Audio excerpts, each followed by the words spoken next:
How many of you have ever been on a trip? I'm fairly confident every hand just went up. Now, depending on where that trip ended up, depends on the level of planning you probably did for the trip. Maybe you had a list of places you wanted to go and see and things you wanted to experience. And then you've got those spontaneous trips that maybe just a friend or a family member asked you to go on unexpectedly, but you went along for the ride. Now, did those trips end up exactly the way you had envisioned? Maybe parts of it, maybe other things you hadn't expected. You hit some of those detours along the way or speed bumps that caused you to go a little slower than you wanted to go. The same thing is going to happen in your career. You're going to have things that you planned for, goals that you set, and things that you achieved that went right as planned. And then there's going to be other things that were very unexpected that maybe caused you to make stops you hadn't planned on taking, and taking detours to different locations, experiencing different things than was in your plan. And that's okay. It's all part of the career journey. Today, I'd like to share my career journey with you over the last 30 years in the IT industry and how it led me to where I am today.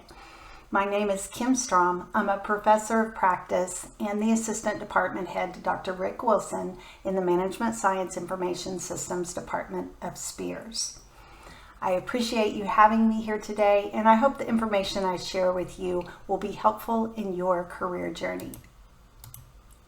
Now, the roadmap we're taking today is I'm going to share where I got started and how I ended up here, the turns I made, some technical detours that I made, some roadblocks I hit, both technically and non-technically, and the lessons I learned from those. And then finally, I'm going to wrap up with some tips for a successful journey of your own. Now, my career path, as I said, was very different than probably what yours is thus far. When I first decided what I wanted to do in college, I wanted to be an interior designer. That's what I wanted to get my degree in. And my dad was paying for my education, and he said, absolutely not. When times get tough, that's the first thing people would cut out, would be their interior designer. I want you to guaranteed to have a job, so you will be a teacher. You can decide what you want to teach, but you will be a teacher. I had studied the piano classically and competed since I was 5.5 years old. So I thought, okay, I will become a music teacher. So I started out as a music major, but a year into it, I realized that I really detested music theory. And I thought, how could I be a teacher if I wasn't passionate about every part of what I needed to teach those students? So I realized I was also really good at math. It's fascinating that people who are usually good at math are somehow musically inclined. So I thought, math teachers in demand, I'll get a math degree. So that's what I did. I got a Bachelor of Science in Mathematics, and I actually taught junior high math for a couple of years. I did not like it at all. I thought, this is not what I want to do with my life. I can't see myself doing this forever. But I didn't know what I wanted to do. I did know I wanted to go into business. So I moved to Stillwater, enrolled in Oklahoma State, and I ended up getting my MBA in 18 months. Now, I knew I could do a lot of different things with an MBA degree. I was fortunate to be interviewed and hired by Andersen Consulting. It's what you now know as Accenture. And it really set the groundwork for me going down the consulting route the remainder of my IT career. So Andersen had a very strict methodology to teach us how to code, how to do analysis, how to test, how to do integration. Every piece of software development they taught us how to do, as well as managing those projects. So I stayed with Andersen about 4.5 years. We were at Citgo doing a major implementation, and they approached me about coming to work for them. I was kind of tired of being on the road and the stress that comes along with working for Andersen Consulting at the time. And I was pregnant with my first child. So I took them up on their offer. I started at Citgo and heading up the lubricants IT division. So I stayed there, worked my way to higher levels of management, grew my team, and was there about 4 years. And some former Anderson Consulting peers started a company called Solark, and they approached me about heading up their IT training division.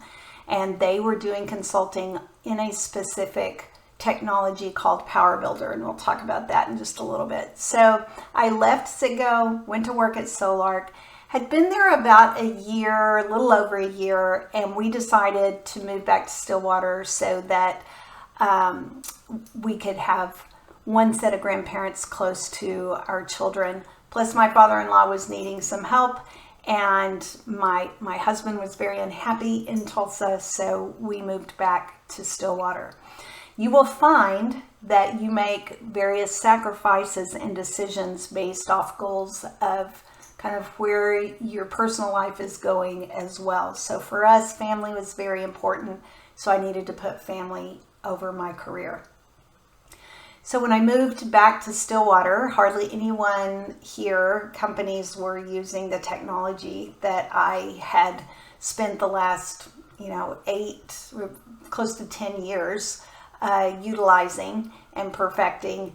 And so I spent a lot of time on the road and going back to Tulsa for projects. I started a company with a former Solark employee called Bridge Technology. It was a software or app development company.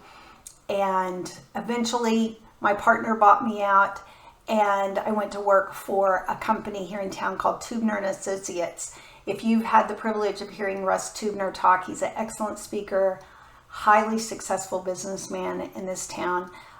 He was the owner of that company at the time. So I started there. They put me in leadership positions after, kind of proving myself technically. They sold off the division I was in and became CustomerSoft. And they were, the major investors were out of Denver. So after about a year after the buyout, they wanted all of us to move to Denver. So I politely declined because we wanted to stay here. And Tubner wanted to keep me, so they moved me over into their Esker division, and I headed up the technical support training group there. So after a while, I needed more control over my schedule, the tech that I was using. I just wanted to be in charge of my own career path. So I left Tubner, started my own consulting company called Solid System Solutions. And so I did a variety of different IT projects for them. For about 6 years, I did that with a variety of different companies and traveling around. Then Meridian Technology, I was doing a project for one of their clients, and they asked me to come on board full time in the business sector and head up the computer training and services division. And so I did that and was there for about 13 years. Networking is super important. Throughout this entire time, I was in contact with Dr. Rick Wilson, the MSIS department head. And we would have lunch about once a year, and he'd say, "When are you going to come teach for me?" Well, in 2016, I finally said yes. I said, "What do you need me to teach?" He said, "I need you to teach what's now called the Principles of Analytics course, 3223. And so I taught that for a couple of semesters. And then Rick had one of his faculty members that taught web application development leave. So he asked if I could take over that course instead. And of course, I absolutely loved that. That was more in line with my background up to that point. And so I took that over and taught it on the side in my spare time. And then in 2020, I got an opportunity to come on full-time as the faculty member and assistant department head. Could not be more thrilled about finishing out my career here at OSU and giving back to students such as yourselves to try to, prepare you and hopefully teach you things so you don't make the same mistakes I did in some areas, and you'll have time to make new mistakes. And that's all part of the learning process. So that was the major turns I made in my career. Now let's talk about the tech detours along the way that I made. Now I started out, this is way dating back, Accenture had this huge system, but it was a mainframe system. So the big server rooms, lots of mainframe racks, and it was all with COBOL, and DB2 was the database, relational database integration. So I worked in that tech stack all through my Anderson stint for 4.5 years, and then while at Citgo, the client server world was just starting to come about when I left there. In fact, when I went to Solarc, they were already embarking on that client server architecture. So it was very much a shift for me to understand how that worked. And so I had to work really hard at it to understand how that worked. So Power Builder was what we used. That was the leading tool at that time. Database integration. So by integration, I mean you're designing, you're developing, you're maintaining, you're integrating it all with the front end as well as the back end. So we primarily used Microsoft SQL Server, some Oracle, some SQL Anywhere, and so ASP.NET came on the scene and Power Builder kind of started fading away. So I learned that, and also utilizing SQL Server, and then it became .NET Framework, and finally .NET Core. And .NET Core is what I teach in my web app development class now. So for databases, again, designing, creating them. I wasn't on the DBA side. It was really more designing what data is needed, how does it need structured, so designing those databases and then creating them and maintaining them. So lots of SQL script writing, lots of Transact SQL. So I highly encourage you, as anyone going down the data science route, learn as much SQL as you can, advanced SQL. You'll want to also learn Transact SQL that you write a lot in stored procedures. That's going to be extremely helpful to you, especially if you go into any of the data engineering roles, maybe prior to that data science role. But just understanding it more will be a huge benefit for you. Data modeling, I absolutely love, and what I love to do about it is mapping the data needed for the processes. So working with clients, asking lots of questions to figure out what data they need, what data they work with, where's it coming from, where's it going, what happens to it, as they're working with it. And if you can model that in front of them, it really lets the light bulbs go on. It's one of my all-time favorite things to do with a client. And then just the maintenance and integration, as I talked about previously. Now, I've worked a ton with Excel, so very advanced Excel work.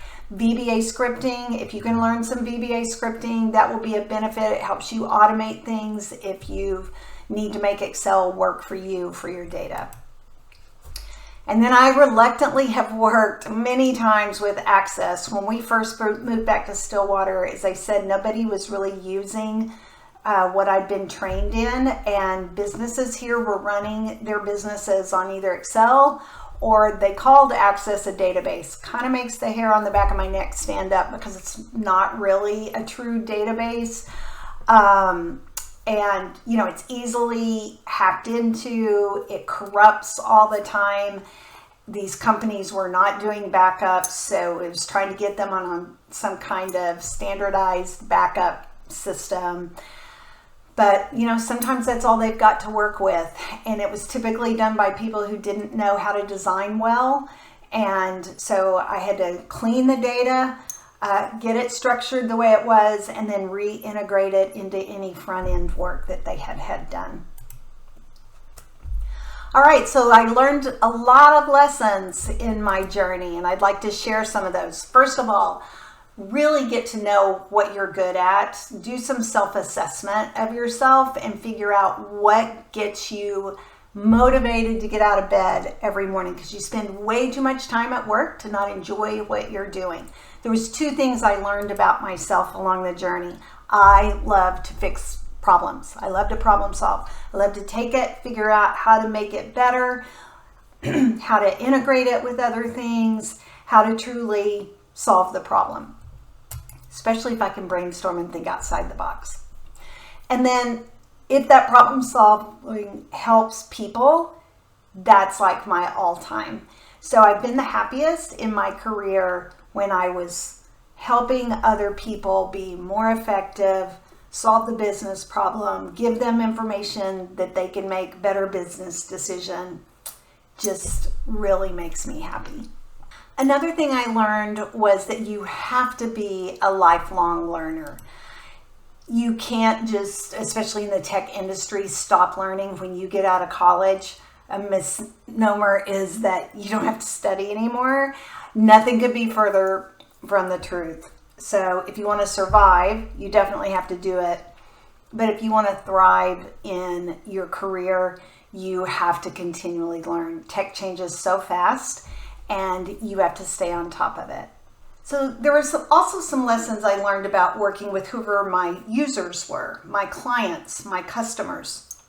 So for you as data scientists, or any of those roles in the data science field, whether you're working, cleaning the data, gathering the data, BI analysts, dashboarding, further analytics in the data science world, somebody's going to be ingesting what you produce. So those are who I'm referring to as the users. Now, there's a few things I learned in my career that may or may not be relevant to you, but the majority of my clients were not necessarily tech savvy. So they could use technology. They had phones, they had the computers, the laptops, all of that, but they didn't understand how it worked, right? Nor did they really care. So that kind of leads to the second point. They don't really care how it works. They just want the information because they want their questions answered, which leads me to number 3. That's really all they care about. They have questions that are problems that need solved, and oftentimes it's the data, the information is what they're needing in order to be able to do that. So how do I work effectively with them? There's a few things I want to share with you. First of all, learn to ask great questions. What do I mean by that?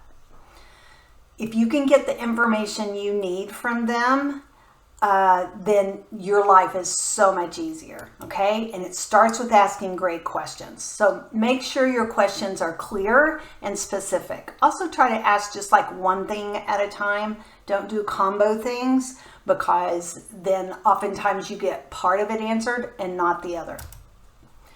Ask open-ended questions. That means questions that start with tell me about, how, what. Anything that cannot be answered with a yes or no or a one-word answer is an open-ended question. You'll get lots more information. Think about your behavior-based interviews you've been on. Tell me a time when blah, blah, blah, right? That's an open-ended question. And then listen. Ask the question, be quiet, and listen. Active listening means good eye contact.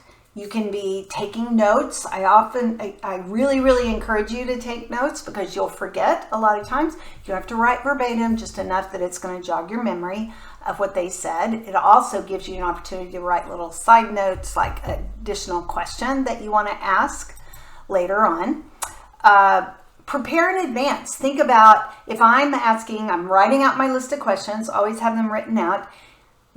Anticipate how they may answer and what questions based off their answer can you anticipate and go ahead and have jotted down. Be curious and open-minded. That means keep following up. Tell me more about that. When did you start doing that? How does that affect your work? Anything like that, and not being judgmental. The way that you ask it is great. Builds trust between you and your client or your user, and it'll further provide information to you. Always do a follow-up question, right, that has something to do with it, so it lets them know that you're listening. And then don't be judgmental. You need to be respectful and considerate, not ever making them feel stupid or silly for the things that they're doing or saying. So my second and third, I'm combining together. That's mapping those data to processes, which I previously told you I absolutely love to do, and the magic of a whiteboard. My all-time favorite place to work was Solark, the office space, because all the walls were whiteboards. You could just write all over them. It was great. But you get in front of a group of users, get key people in the room, and just ask those great questions and start mapping it out on a whiteboard. The things that come to life, they realize, multiple people are touching pieces of data that they didn't even realize. Maybe they thought they only were the ones dealing with that. And it often leads to a more efficient process, eliminating some things, adding things in, and it will help you as the person trying to gather the data from the different places to see it all in picture form and visualize it, and it helps your end users to do the same. So whiteboards are wonderful. Also, Post-it notes are another great way, and you can use Post-it notes on the whiteboard to be able to move things around, particularly if it's questionable where things are. Those Post-it notes are easy to move. Next is thinking outside the box. Don't ever stay in your own little world, always doing it a certain way. Always kind of expand your horizons, talk to other people who have different perspectives to get the best solution possible to whatever you're trying to solve. So you want to brainstorm, love to brainstorm with other people, particularly that have a different viewpoint or perspective or experience level than you. That can be experience with data. It could be experience with technology or in the industry that you are working in or researching. So I love to brainstorm. Dr. Wilson was not really into brainstorming so much, but I have gotten him to do that a couple of times. He knows how much I love it. He actually calls it brainstorming, which I like. I have my own little term. When you brainstorm, all ideas that are said need written down. Even if they sound crazy, it doesn't matter. You're not judging. You're just getting them on the board because you never know if that sparks an idea in someone else. So everything goes on the board. Ask, what if we did it? What if we didn't do it?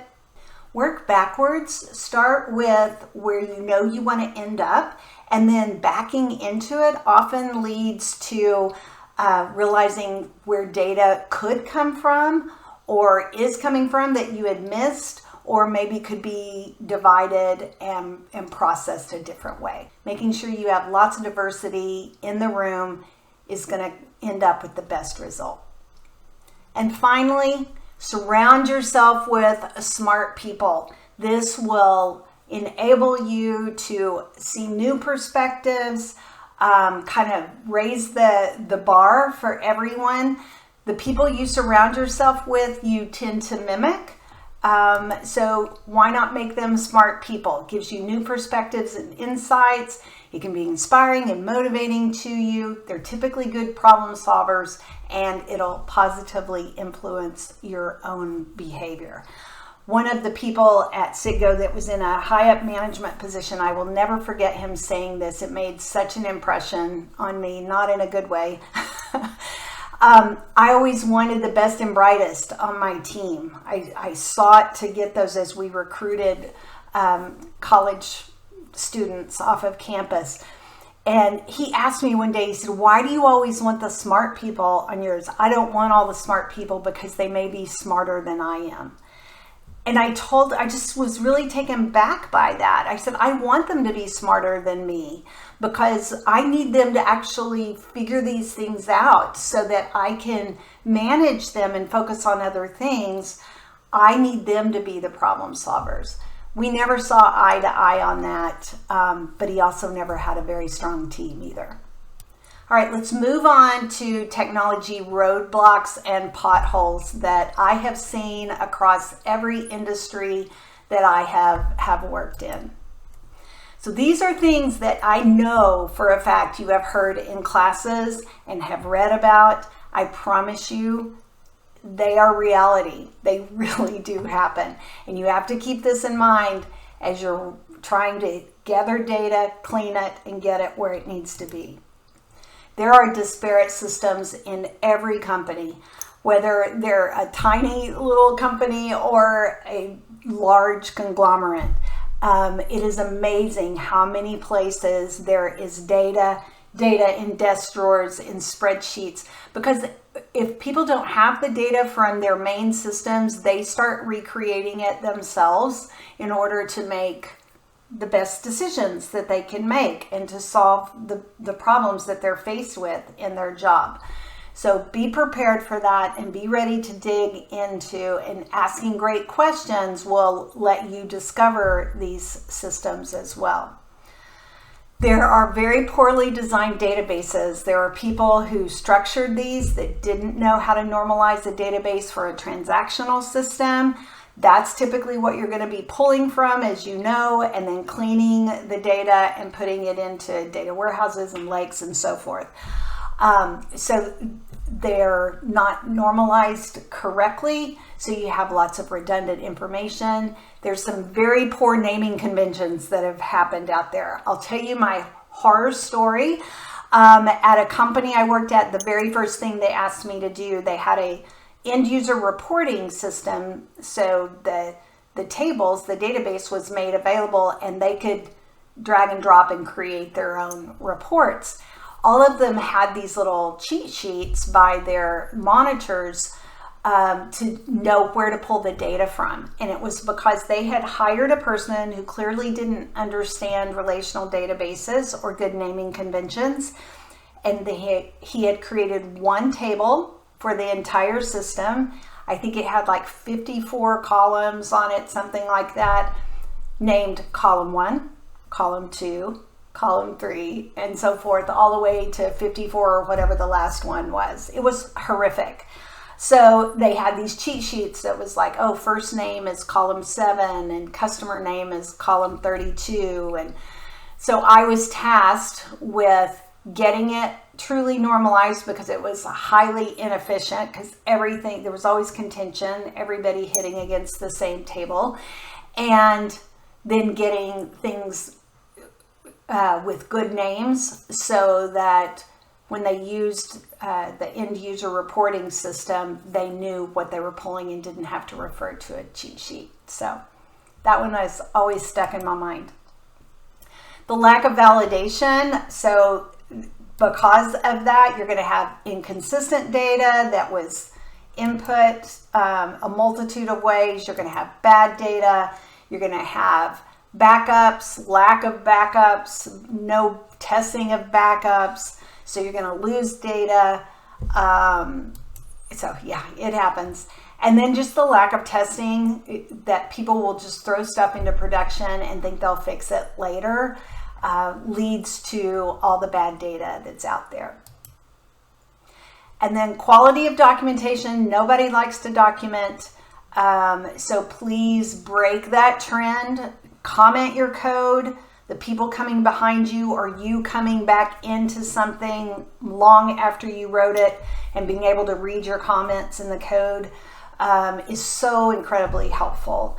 and then having that good tech documentation so that people know where data is coming from, where it's going, everything that it touches as you bring new people on board is extremely valuable. I love this quote: the tools are only as good as the hands that wrap around them. You are the craftsman, so you have to make sure that your tool set is good and solid. Now, non-tech challenges, again, across all industries that I've seen, are things I'm sure you've seen even in your classes, but you're going to see it in the workplace as well. So you need to be prepared. First of all, people generally don't like change. I like change. Most people don't. And so when you have people, your end users or people on your tech team that don't like change, it can be a real roadblock for a project or an initiative that's trying to take place. So you really have to work with those people, help them see the value. A lot of times people feel like, especially when tech solutions are being put in place, they're going to be replaced and not needed. So reassuring them that is not the case, unless that's really what the end result is. But most of the time it's to free them up to do other things that are important that aren't getting done in the company. But they have to know what's in it for them and why should they go down that route, and then building a trusting relationship with them so they know you're going to have their back and take care of them. Communication is essential, and it can really make or break you on any kind of initiative. So the lack of information that people have, they will have information. They're going to be the ones that fill in the story.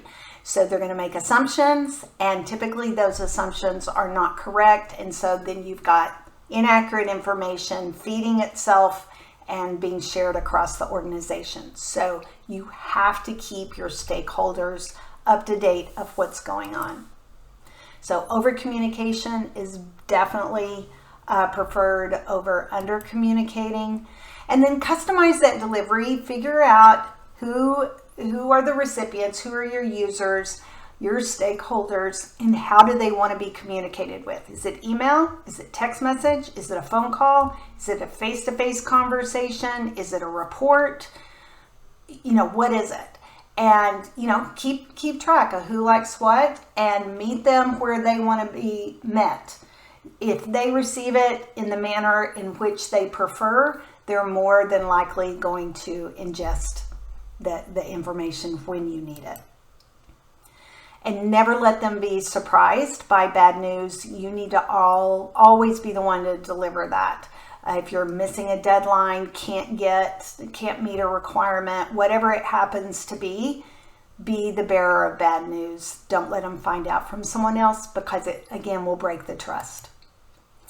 So building those trusting, positive relationships is what gives you a good reputation, and people will want to work with you.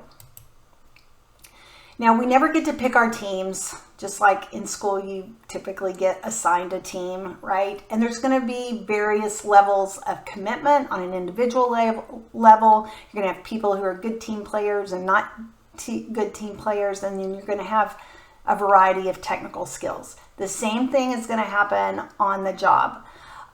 So you have to learn how to deal with that and how to work with it.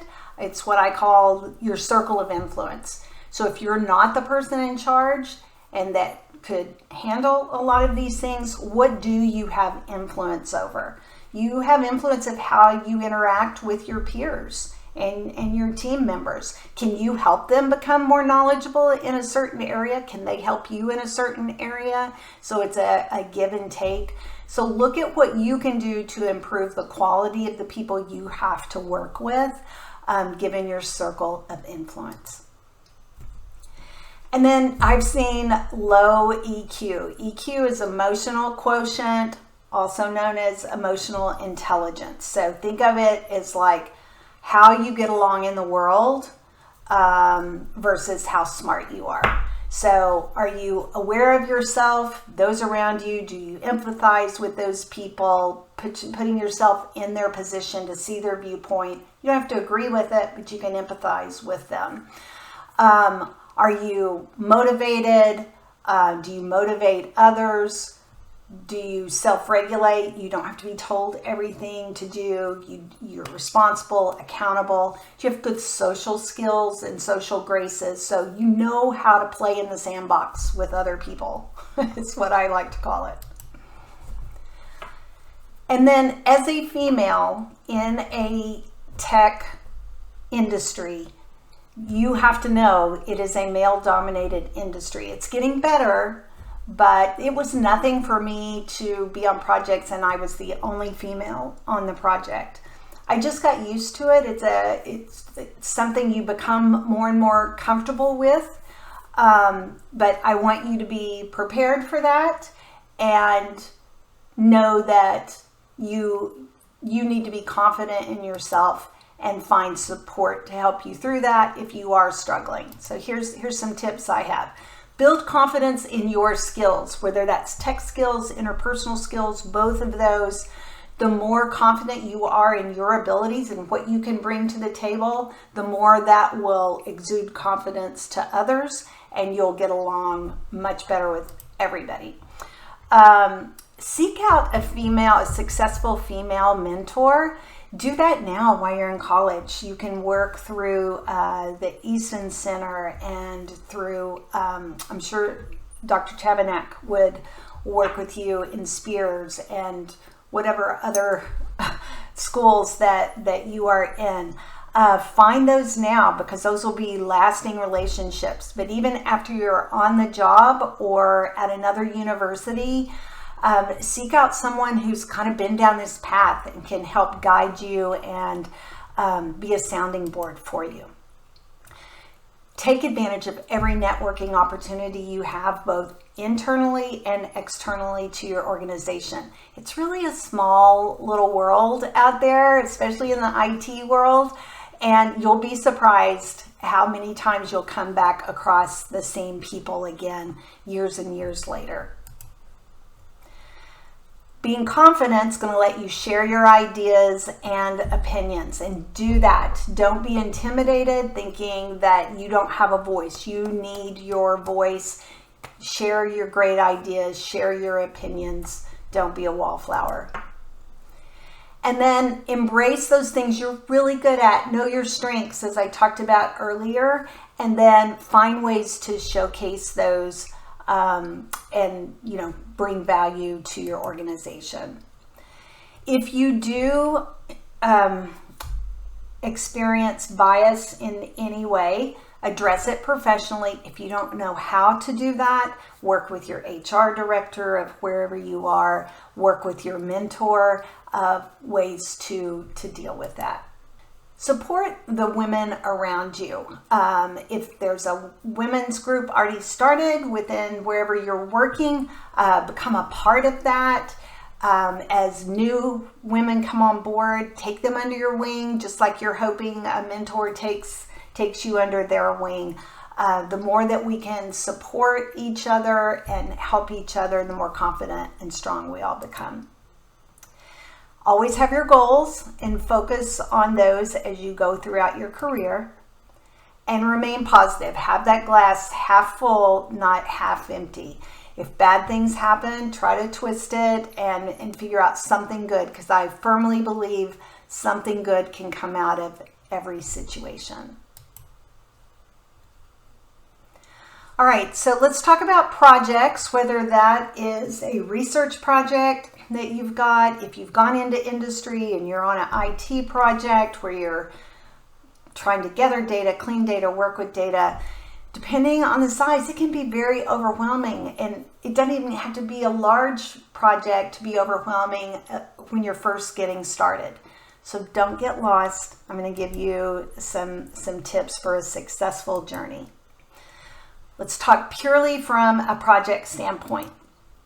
So know where you're going, know what those end objectives are. That means asking those great questions is going to come into play to make sure you're on the same page with the users of your data. You've got to have a plan. You can't just go off and start coding and start doing things. You have to have a plan and work through that plan and adjust it as you need, but that's what's going to let you know if you're on track or not.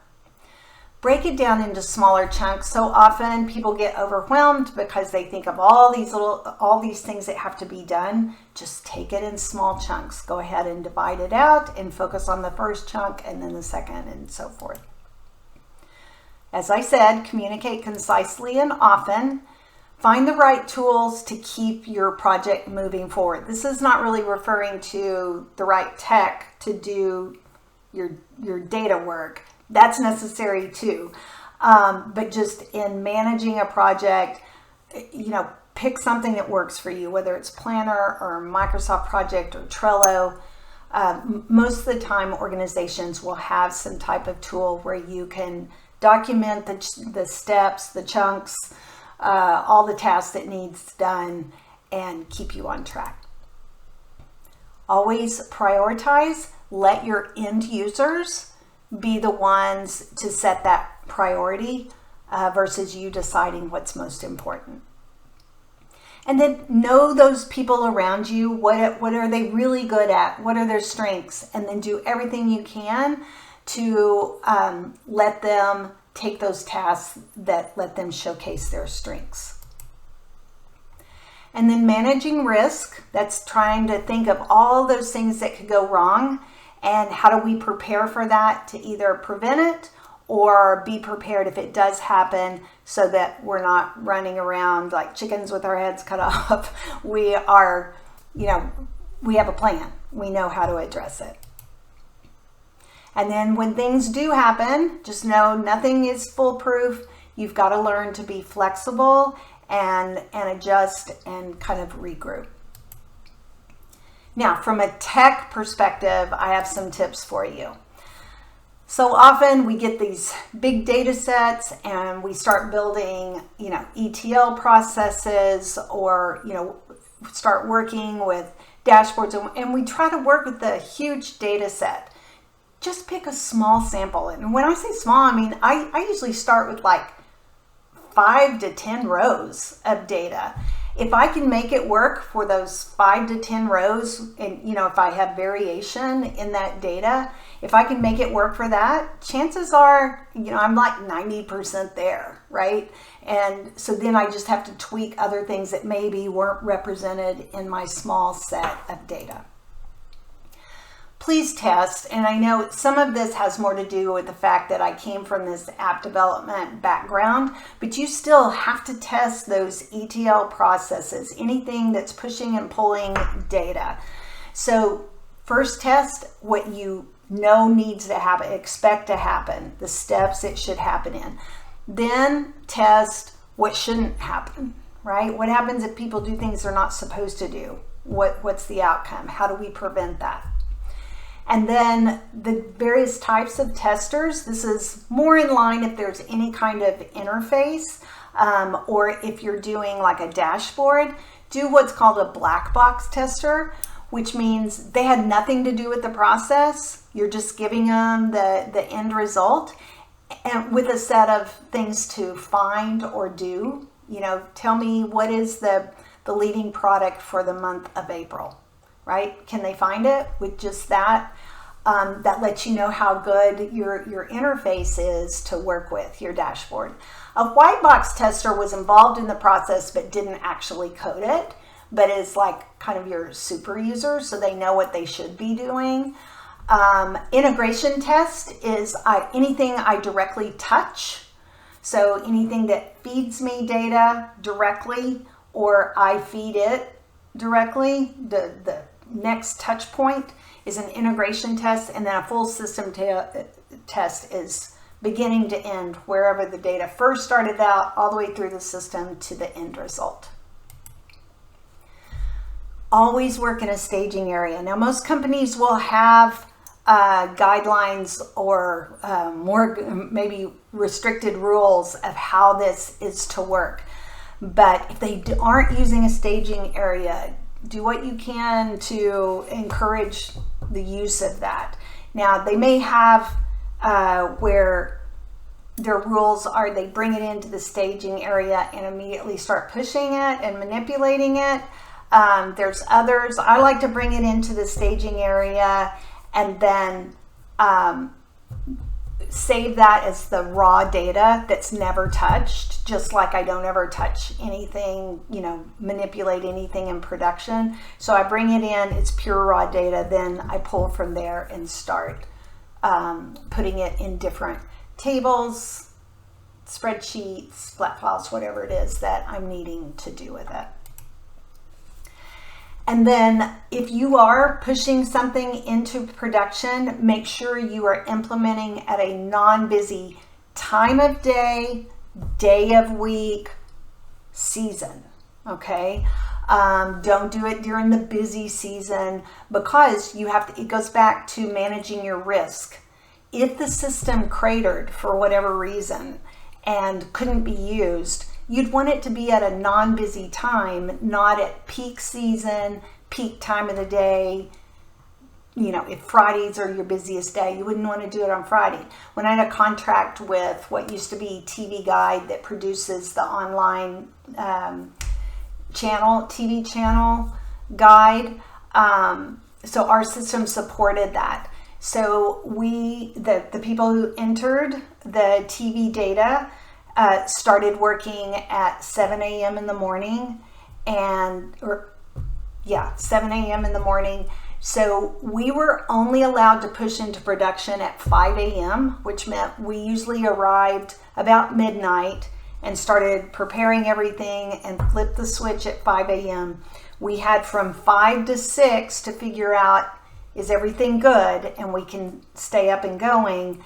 If it was bad and we had to pull it back out, we had from 6 to 7 to get it reversed and put the old version back in.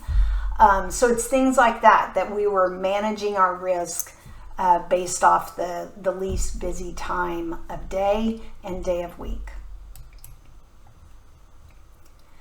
So there's a few quotes I want to share with you, as I've said here, from people that are much wiser than me.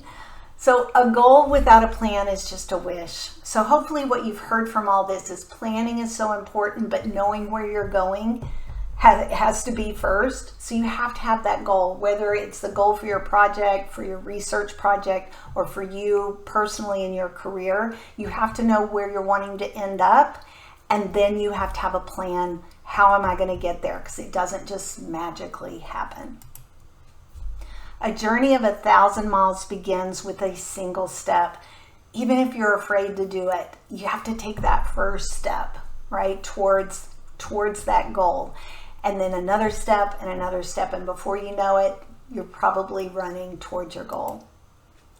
All journeys have secret destinations of which the traveler is unaware. Now, those secret destinations sometimes are places we wish we hadn't gone, and then sometimes there are very unexpected surprises.